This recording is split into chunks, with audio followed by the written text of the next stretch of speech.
Hi, y'all. This is Bill Poston with the Stellus Alliance. I have the great honor and privilege today of talking to Doc Augustin, certainly one of my favorite professors from my time at Texas State, and as we'll get into, one of the most beloved professors on campus for 30 plus years.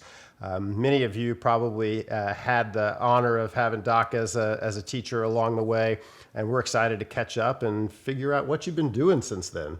Okay, I'm ready to go. Actually, I retired in 2010, moved to Mexico, and lived in Yucatan Peninsula for 7 years. And then grandchildren were starting to grow up, and family was back here, and we just decided it probably wasn't going to be the best place to end our lives. So Sure. we came back to Texas, which we've always loved. So I came down and visited you in Valladolid when you were living there, and I made the mistake of telling you I was coming and wanted to, be able to see you, and got roped into bringing you a particular salad dressing and like 10 jars of Dorothy classic Lynch. pickles. Those of us that grew up in the Midwest, my wife was in Missouri, grew up in Iowa, and I grew up in Nebraska.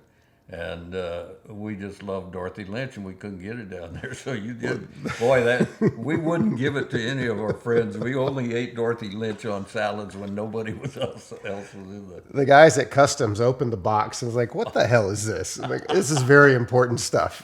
Trust me." It was, and I'm still grateful for that.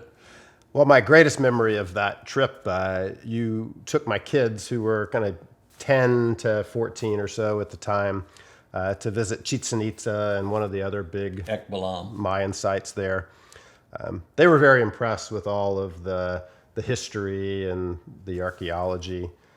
I was personally most impressed because you showed me exactly where Jeff Bridges and Rachel Ward made out.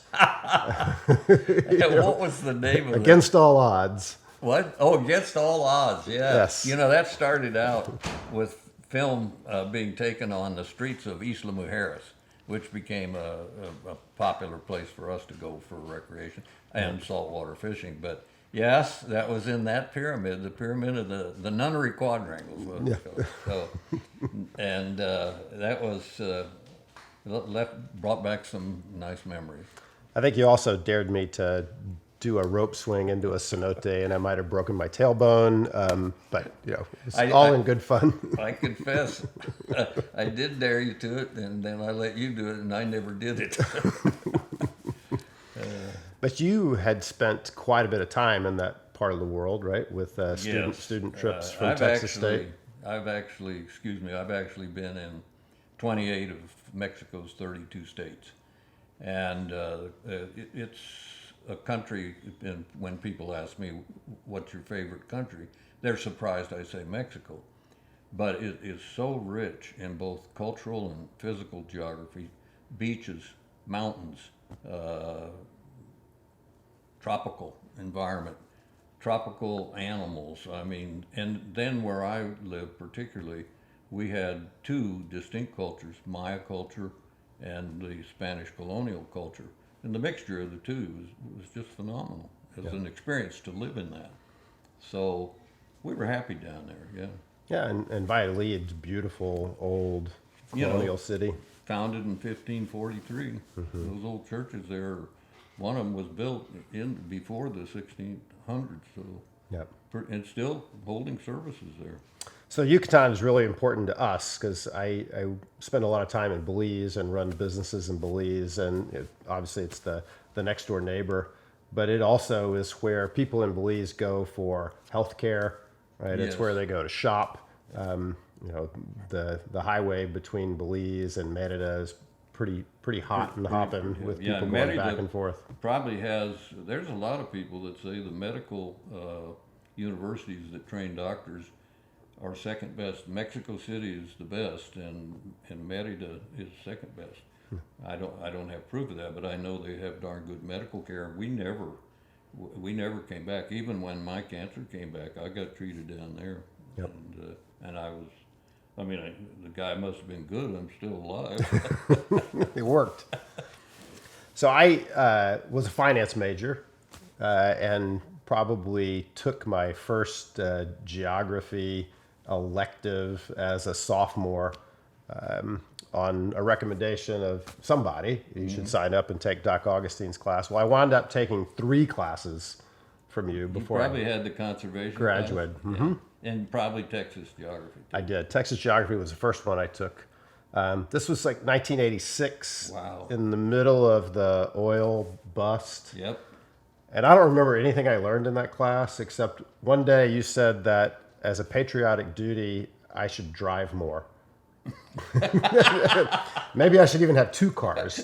So gas prices would go up. Texas was suffering big time. Yeah, I had the great experience of graduating in the middle of the oil bust and the S&L crisis, and not exactly the best of economic times to graduate. I remember kids really struggling to find jobs at that time, and of course now it's been difficult because so many places have closed down. But I think we're getting close to getting this under control. Yeah. Well, we're certainly interested in inviting people back to come to Belize. It's been a long road over the last year. It's a site I really liked. I don't know. I don't think I ever told you this. I was down there shooting photos for a book, and I had a driver. And it was an old '76 Thunderbird or something. It was a big old boat. We're loading my cameras in the car, and he goes, "Oh, look, that guy over there." I said, "Who is that?" He says, "It's our prime minister." I said, "That's your prime minister just walking down the street?" "Yeah, that's George Price." He says, "You want to meet him?" And I go, "Well, of course." He goes, "Hey, George." I'm going, my God, where am I? You know, because the local guy is calling the prime minister by his first name. He walked over and set up an appointment. I went back the next day to his office, had a nice visit, and he was an interesting guy. He was the Liberal Party down there, and I think he got beaten the next election, but it was a great experience. Well, he's the father of the country. I mean, they independent in '81. Yes, that's And right. so it's a relatively new country. Not a whole lot's changed. There's only 350,000 people there. But the neat thing about it is, for American tourists, they speak English. They speak English. It's 2 hours from Houston by air, so it's pretty convenient in and out. Yep. So you traveled quite a bit. Mexico, obviously. Yeah. Any other notable destinations? Well, actually, being located in the Yucatan was a real advantage. The first time I went on one of those people-to-people trips to Cuba, and all we had to do was drive for an hour and a half to Cancun and catch an Aero Cubana airline to Havana. I've done the exact same thing. We were there in 50, 60 minutes. Yeah. So we fell in love with the place the first time, and we stayed in a bed and breakfast, and we had, it was owned by a doctor who at that time was making $63 a month. But we became dear friends in 10 days.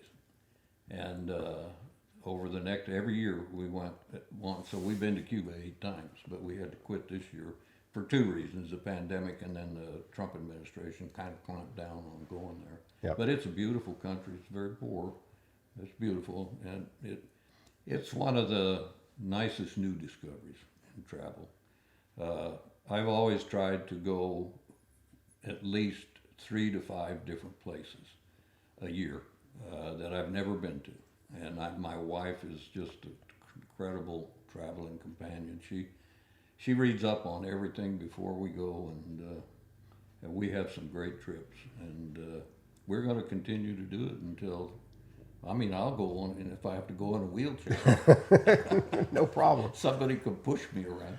It's a great struggle because I've traveled quite a bit, and I have places I love, but exploration is in my blood, right? I have to go to new places, yet you fill up the calendar pretty fast between going back to the places you love and exploring new. It's probably, you speak of travel and you took geography courses, there's not an academic discipline in the university that is more well suited to travel than geography. And I've always told students, if you want to learn about the world, go see it. Sure.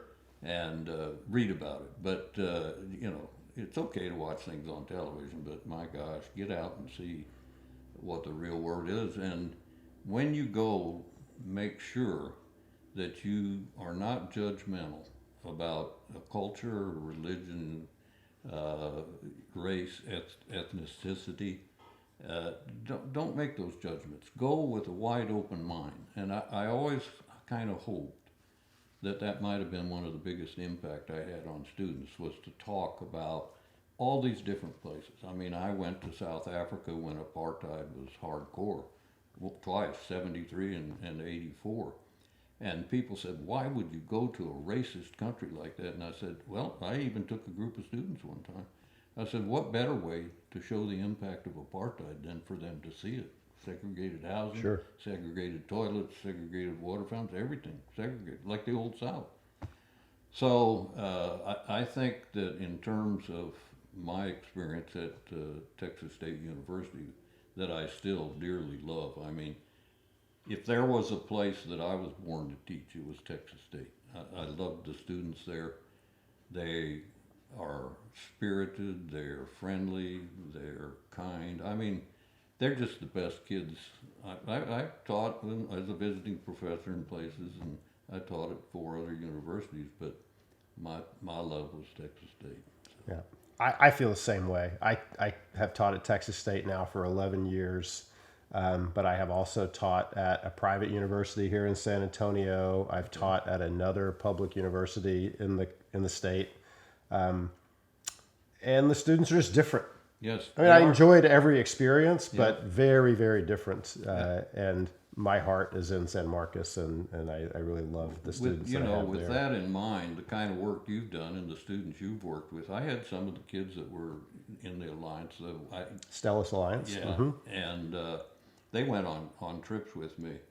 And I always came back from those trips, and people would say, well, my gosh, how can you take that responsibility of having college students on a trip? I mean, aren't you worried they'll kill themselves? And I said, well, I'm more worried about that in San Marcos than in the Yucatan. Yeah. But I said, on the other hand, I am so proud of them, because our students are the best young ambassadors to, and I've taken students from Texas State to Ecuador and the Galapagos. I've taken them to Costa Rica. I've taken them to South Africa, taken them to Italy and Switzerland, and then all those trips to the Yucatan. And I always come back with my chest all pumped up, saying, our kids are just the best.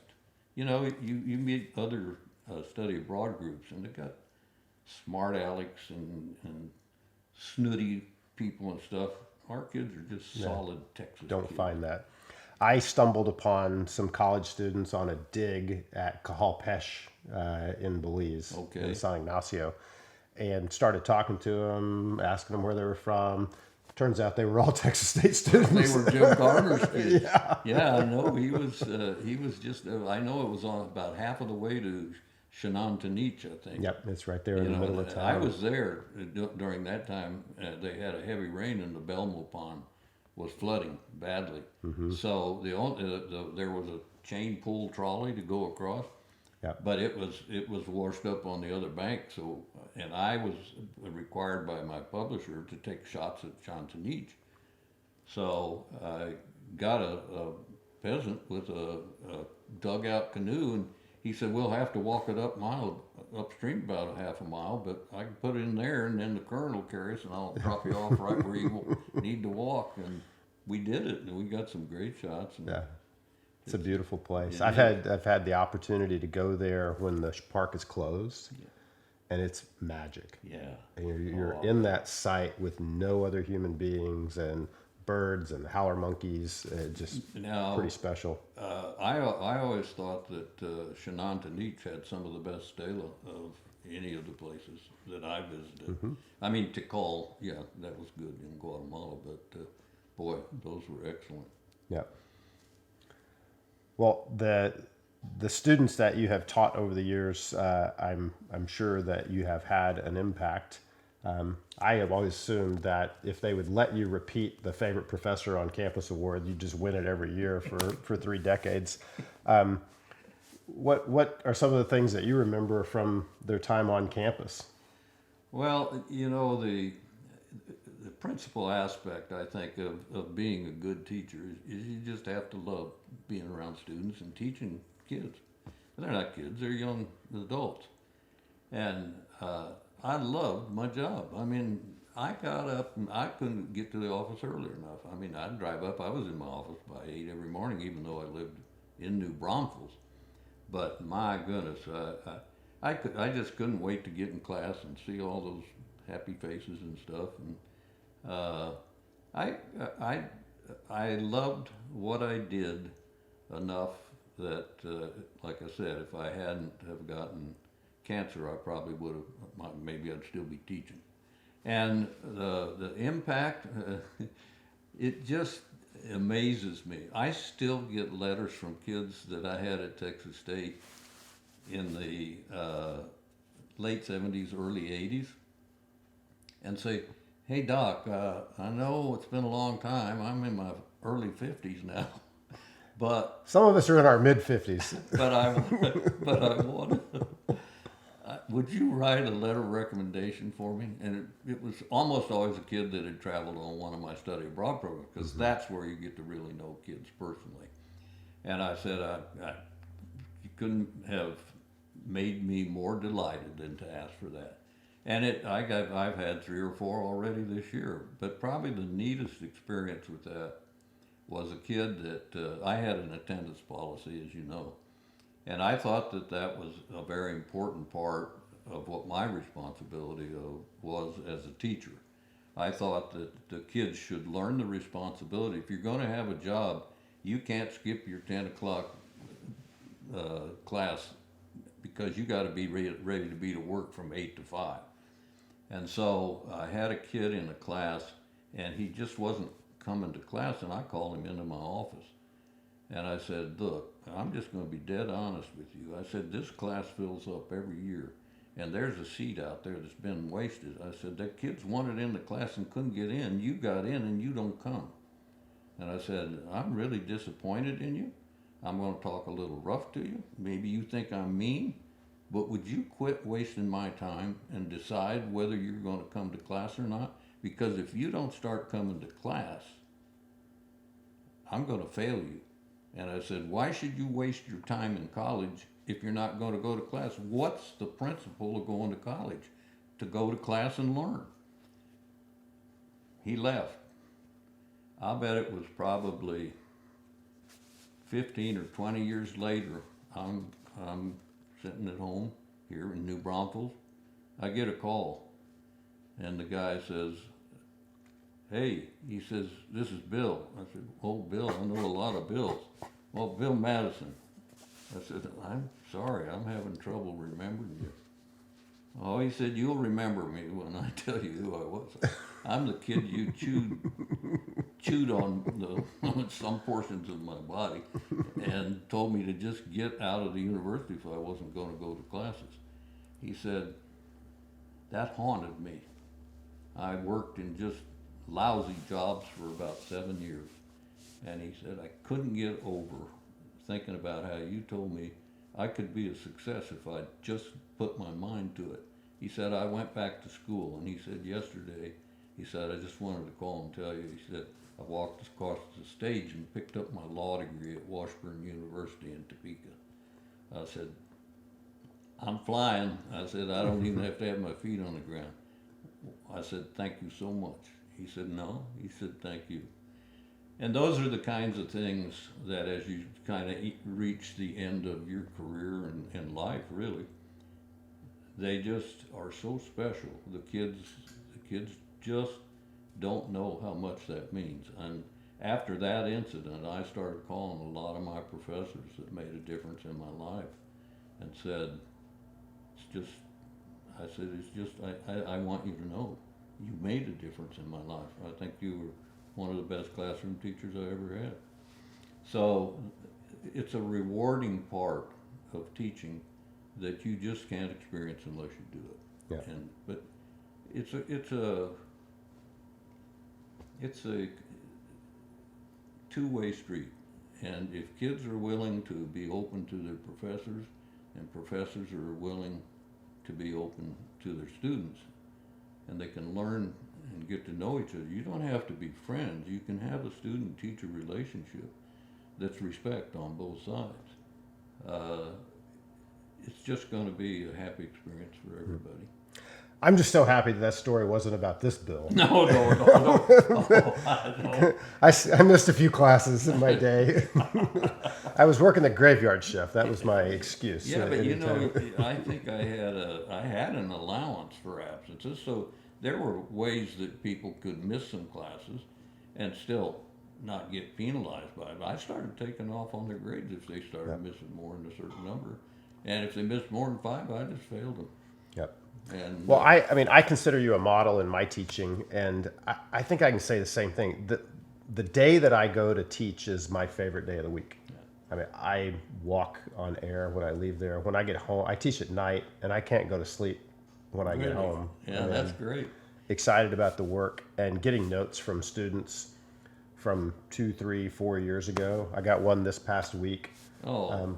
Of course, it's not a letter. It was a direct message on Instagram, but the effect is the same. It's, you know, what you've done with your program at the university, at the Stellos Alliance, I'm wondering how many students have been impacted by that. Do you have any idea? Oh, we've had about 300 go through the program. And those are just the very top. I mean, those are the kids I know.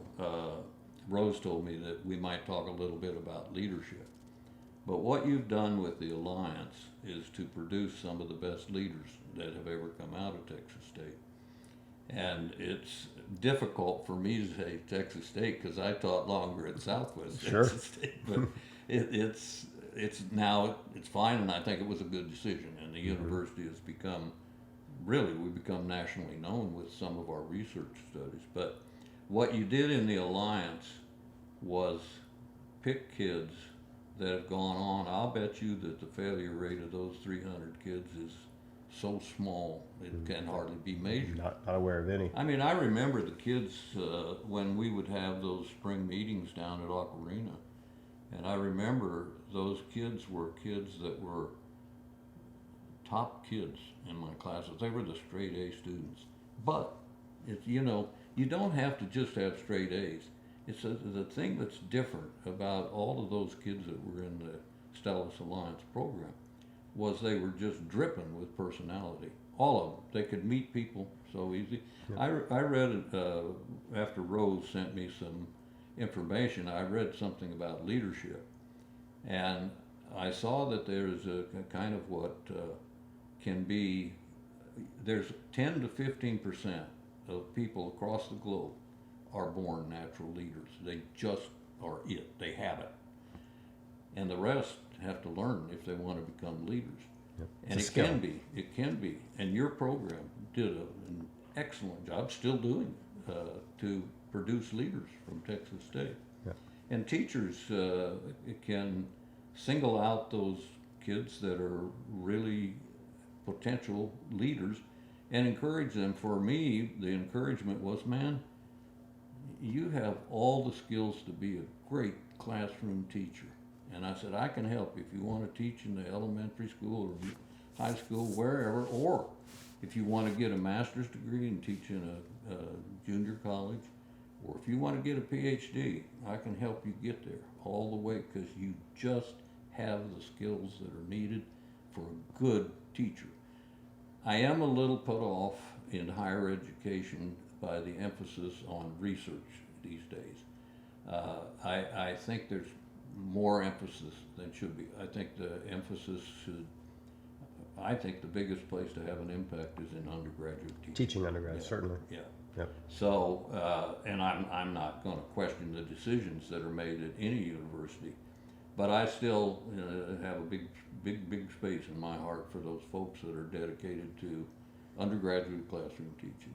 Because if they don't become successful in their college and undergraduate, they're not going to go beyond that. I mean, think how many kids drop out of school. Sure. So the course we teach on, it's ostensibly it's a leadership course, but the first third of the semester is self-awareness. Okay. Who are you? Where do you come from? What are your core values? Really understanding yourself. Sure. And a lot of times it's the first time that the students have actually proactively thought about these things, right? What are the influences of your family? What are the influences of where you grew up? And how does that affect your worldview? See, that's an important point, because where in a classroom from elementary school to PhD are you asked that question of self-awareness? So that's what makes it's not part of the academic curriculum. not part of the curriculum. And then we teach leadership fundamentals, right? Influencing people, leading organizations, all the nuts and bolts that you need to have the skills for leadership.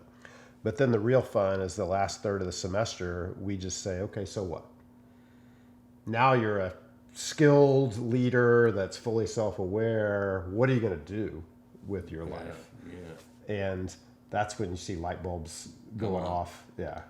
And isn't that rewarding? It's incredible, and especially with the tools we have today to stay in touch. It's really exciting to watch students as they grow and develop. When was the program founded? 10 years ago. 10 years ago. Okay. No. How can that be? Because I was involved. I mean, I came to, and I've been retired for 10 years. Well, we were doing quite a bit on campus with student organizations all the way since I graduated. Okay. We started with a scholarship program in So that, I know the 88. scholarship program was real important. Yeah, so we've been running that since 1988. Oh, okay. Teaching. That's part of what I remember. I remember those were the years since I quit in 2010. I suspect I was involved in some of those meetings over at Aquarium Springs in the spring. I don't know. Maybe the kids picked out who their favorite professor was or something. Dr. Garrison drugged me back and kept me on campus ever since I left. Yeah. Yeah. Well, it's just been a great program. So for leadership, I would love to hear what you have to say about that and your experience that I might be able to share with my students in our course. I don't know if you ever met Lawrence Esteville, but he was the chairman of the geography department for 10 years while I was there.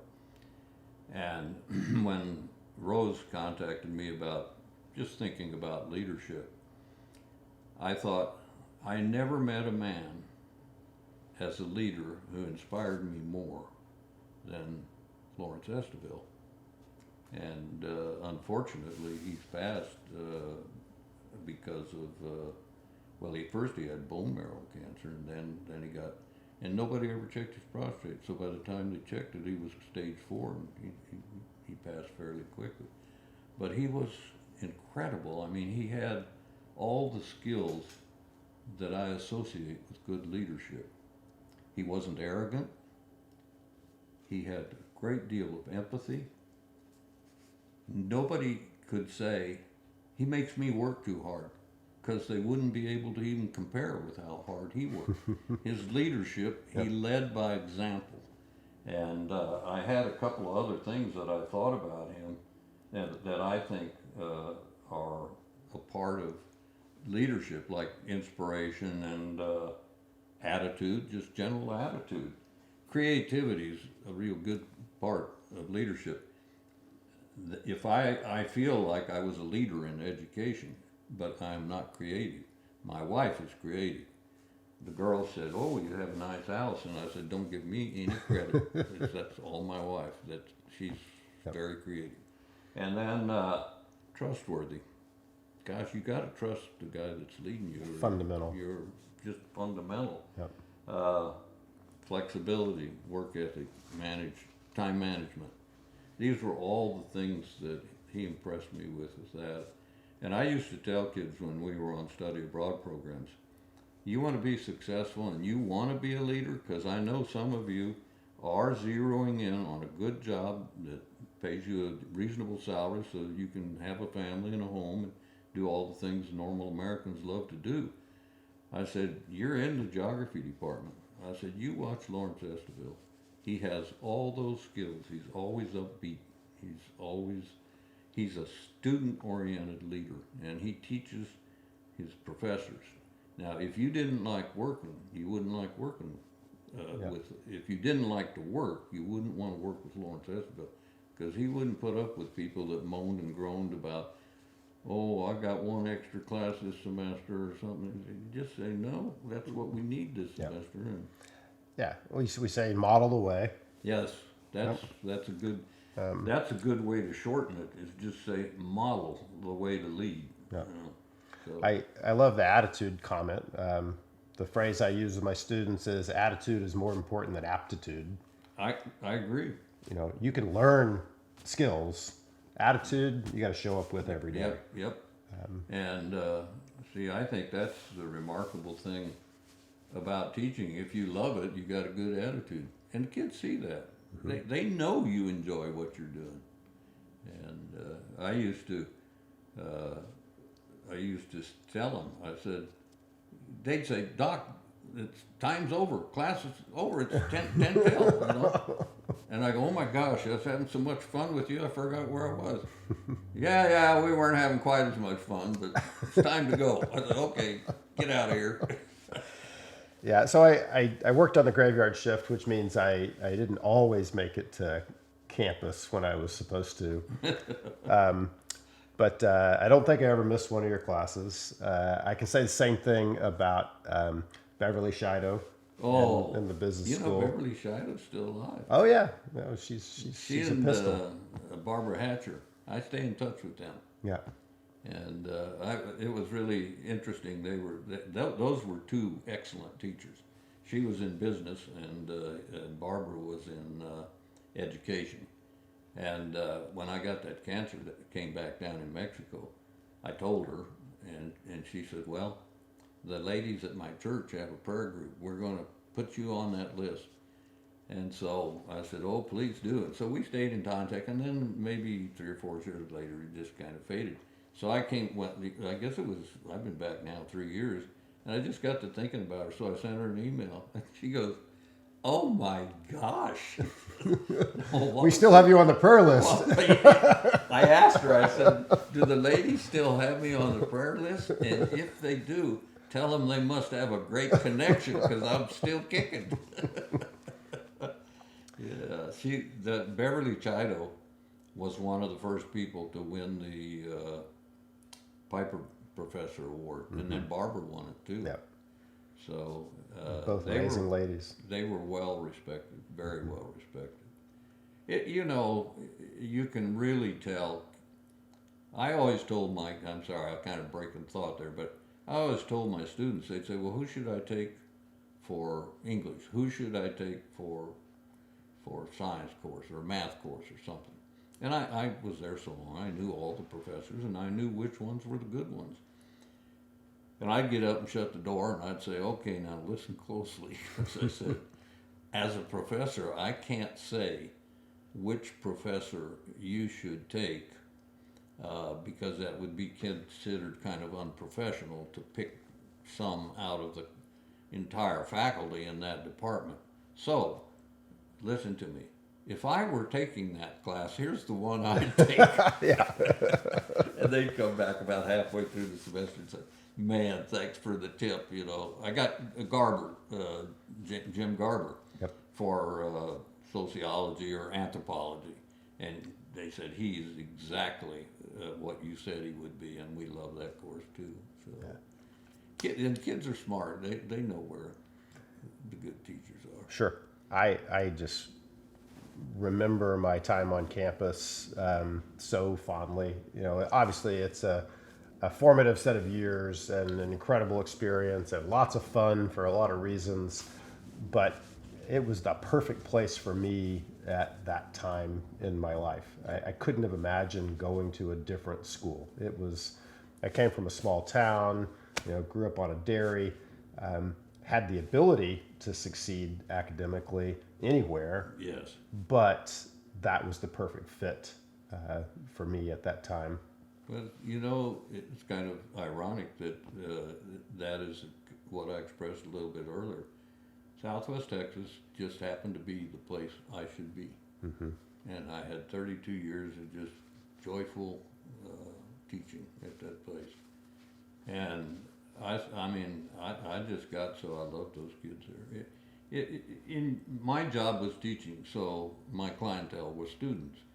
And it's essentially like running a garage and being a mechanic and having a client that comes in. I want my client to be happy when he leaves the garage if I'm the mechanic.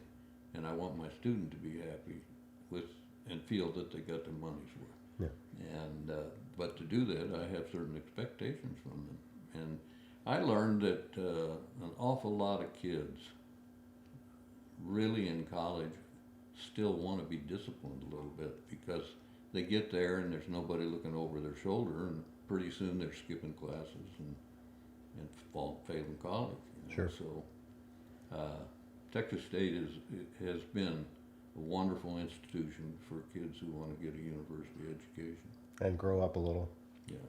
Well, going back to travel, I mean, you obviously had an impact on hundreds and hundreds of students over the years in the classroom. But being able to give people the gift of travel and introducing them to different places and different cultures, that's got to be something that sticks with them even more than what they learned. That's how I hear from them. I went on your trip to the Yucatan. I went to Europe with you. I went to Africa with you. Whatever. And I added it up one time. When I was at Texas State for a majority of the time, I averaged about 1,000 students a year. And then I had 9 years in Missouri, so I figured I taught between probably 35 and 40,000 students. Wow. And for a lot of that time, I knew a lot of them by their names. I can't remember them anymore, but I still remember them if they give me their name. So travel, they knew that they were going to get travel as part of the class. And I've talked it over with my wife, who is an elementary teacher. And she says there's some students that learn better by auditory learning, hearing, and some people that learn more by visual learning. But they have done several studies, and those people that are visual learners retain the information better than the auditory, where you just give a lecture. And so my classes almost always had a 10 to 20 minute slideshow in them. Yep. You remember when you took the Texas geography class. When I was asked to teach it, I said, I'm a Nebraskan, I don't know anything about Texas. And he goes, well, Al Hellman taught that course and he's retiring, so you got to teach it. I said, I will teach it, but you got to give me 2 years. And I spent 2 years in the summer, and I covered probably 200 of the 254 counties. And I had students, and I went up to Rawls, Texas, in the Panhandle, and spent 2 days on a cotton farm. And then I went down to, it was east of Houston, down in the rice country, and spent 2 days down there. And they even got their sprayer that sprayed their rice. They got to take me up in the air and show me the rice farms from the air. And he goes, well, while we're up in the air, how would you like to fly over and go up the Houston Ship Channel? Sounds good to me. Yeah. So, and I was telling Rose, there's always so many times on study abroad programs where you have an opportunity to do something that was not in the plan. And I think back about leadership skills. What's one of the skills you should have? Flexibility.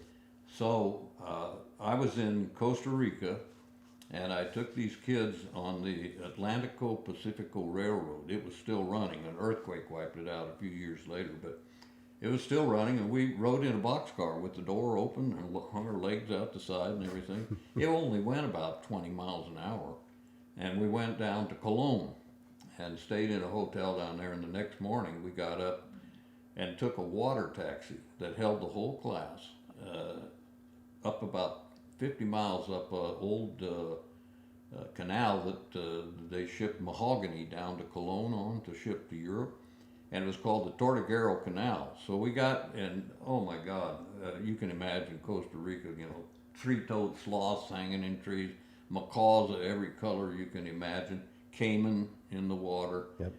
And the kids were just going crazy. And we had a lady that was our guide. And when we got to the end of the canal, there was a little asphalt runway. And we had to be back in San Jose the next day. We had to be back that day because the next day our flight home left. And so we were supposed to have dinner there, which we did, and it was a fishing camp. And they had brought in fresh snook, and that's a beautiful white, wonderful tasting fish. But we were done, and they called and said the weather's bad in San Jose and the planes are going to be late leaving, if they can leave. And I went, oh my God, don't do this to me. What am I going to do? I'll get those tickets. They won't refund on them because we didn't make a flight.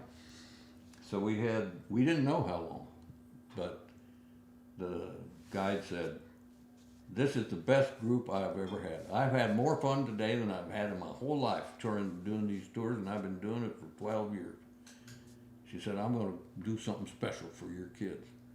So we got in a boat, and they took us over, across the canal and back in the woods, kind of swampy, and we came to a settlement. And the settlement were illegal Jamaicans. who I don't know what they were doing. I kind of had an idea what most of them were doing, but at any rate, it was raining like a booger, and the local kids were playing soccer. Well, I had a bunch of kids from Texas State that were on the soccer team, 3 of them, I think. Oh, they wanted to beat those kids, so they got out there, and they were playing in a downpour. And right next to the soccer field was the only cantina in town. I'll never forget it because it was called Baby Dolls. And we said, oh, well, that'd be nice to have a cold beer. And she said, well, it doesn't open till 6. And I said, you can make some money if you open it up now. And she said, let me see what I can do. So got the owner, and the owner said, sure, open it up. They cranked up the stereos. I told them, don't let anybody have any more than 3 beers because we got to fly back to the States. And so, at any rate, they cranked up the music, and black guys were drinking with blonde, white Texas girls, and white Texas boys were dancing with black Jamaicans girls. And I said, history has been made today. This is a mixing of the cultures that will never happen again. Yeah. And just about dark, the clouds parted, and we heard the engines on the planes. And they said, hurry up, jump in the boat, we'll get you over there. And we did. The planes taxied up, and we piled onto the 2 planes, 2 prop jobs, and took off and flew in clouds all the way to San Jose on instrument, I guess. Yeah. And landed in San Jose and got home on time. Well, and that's why I call it the gift of travel, because once you get the bug, then you can't stop. We were the family that never thought for a second about not taking our kids out of school.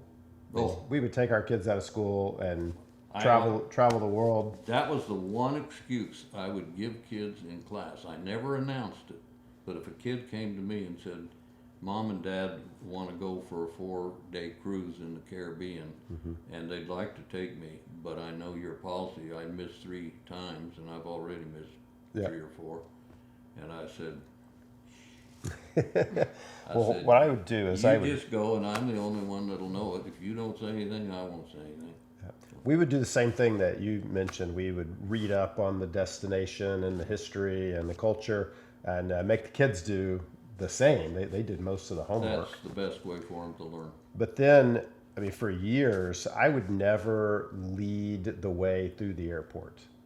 It was always their responsibility to find the connection gate, figure out where we're going to go. Because by the time they were 10, they were flying by themselves to go places and having to find connections and get places.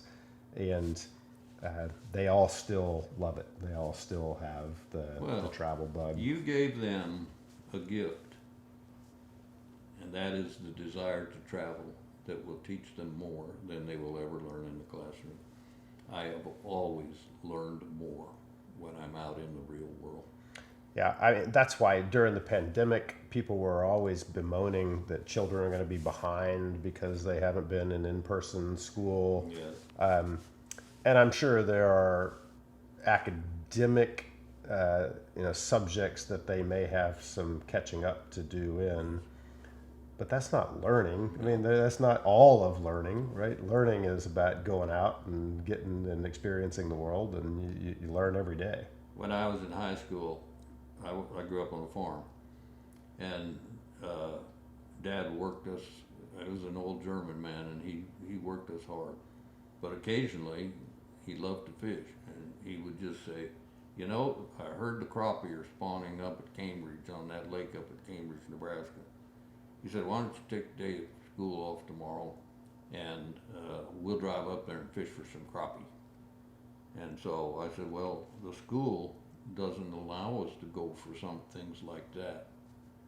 And he said, "What do you mean they don't allow? You're my kids. If I want to take you out of school for one day, I mean, you work hard all year round. If I want to take you fishing, I ought to be able to take you fishing." I said, "Well, I'll ask the principal." So I asked the principal. He said, "No, I know if I give you a chance to go fishing with your dad, everybody's got it. I don't want to go to a hair appointment with their mom, whatever." Yeah. I said, I came home and told Dad. He said, "What's his name?" I said, "Well, his name is Mr. Holberg." And he said, "Does he live in Juniata?" That's the town I was on the farm, but I took the bus to school. I said, "Yeah." He called the operator, got the number. He said, "Mr. Holmberg, you're the principal there at Juniata High School." "Yes, I am, sir. Who is it?" "Orville Augustine." "I won't keep you much time. I don't know what your rules are," but he said, "My boys work really hard, and we're going fishing tomorrow, and I just want to let you know it better not hurt them. You're not going to penalize them." "Okay, Mr. Augustine." So we didn't miss too much, and we had a great day fishing. So do you remember the story you told me about building your house in Mexico and how you paid for it? Uh, yeah, I remember how we got the money. Wait, the statute I'll of tell limitations this, run out? This is just for the girls, okay? We were going down and we had a big payment we had to make on construction costs. And so went to the bank, and over a period of 2 or 3 weeks, I got $60,000 in cash. And so you could only go into a country with under 10,000 or under. And if you didn't report it, they could take it all away from you. And so we wanted to get it in there because we had to have it to make the payments, but we didn't know how to do it. So my wife suggested it. She said, "Well, we'll put packets of 10,000 in a packet with a rubber band around them." She said, "I'll put 3 in my underwear and you put 3 in your underwear." So here we are with $30,000 each in our underwear. And I felt really, I mean, I'm pretty straight shooter, so I'm doing something that was wrong was hard for me to begin with, but we had to do it to get the house. So we get off the plane, and I'm walking up the gateway, and I thought I heard a noise, and I turned around, and here's the $10,000 package laying in the gateway. And people are coming, and I'm going, "Oh my God," and I rush back and I pick it up, and I stick it in my pocket. And we get to the baggage delivery, and I'm standing there waiting, and I'm just nervous as hell because there's a guy standing over there just looking at me. And I thought, oh, they got a camera on the gateway, and he saw 10,000 fall out of my underwear. So I'm just a nervous wreck. And she says, "Just act natural, just act natural. Take that cart over to get the bags." And I started to take the cart over. I turned around and looked behind me, and another 10,000 had fallen out. Well, we're right there with people picking up bags, and $10,000 are falling out. I figured people would report me. The cops saw me and everything. And I got them in my pockets, and we got to customs and immigration and went through. And on the other side, a guy stopped her. And I thought, oh my God, he knows that she's with me and we got that money. He said, "Let me see your bag." And she had a big bag. He says, "You got any meat in there?" She said, no. He'd dig through it, and she had cookies and stuffed candy and sunflower seeds, something like Salad that. dressing. Vlasic pickles. Yeah, that's right. I think we did have Dorothy with somewhere. And so I'm sweating bullets, and finally said, well, all right, have a good stay in Mexico. And we got to the car, I think we had a taxi that had a bus that had to take us down to where our car was.